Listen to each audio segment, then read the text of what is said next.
With Christmas over, people have lots of waste they need taken away, but this year, many people across the country have had a build-up of rubbish bags outside along the street. One such place is Milton Keynes, where the council have received multiple complaints about the handling of the rubbish collection. It looks horrible, really, and at the end of the day you feel a bit dirty, I suppose, at the same time, because obviously your neighbours have some out sometimes and some of them don't, so you know it reflects on you as a person, I think, as well. Our neighbours are really good at putting it out on the right day, so we said, okay, if theirs is out, it's got to be the day, and we've all still got it out. I mean, usually at Christmas they usually come on the day after. It just happens that they come on the actual day, the normal date basically, and it's caught a lot of people out. Milton Keynes Council have said that the bad weather has prevented them from collecting the refuse, and have also said that the bank holidays have disturbed their collection timetable. With some areas having a record-breaking 15 days without a collection, some locals are worrying about the health and safety of the streets.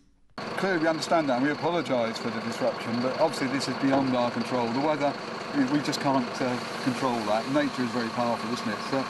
But most people understand and are bearing with us, and we thank people for doing that. We also thank people for recycling. We've got a tremendous recycling rate here in Milton Keynes, which is thanks to the members of the public here.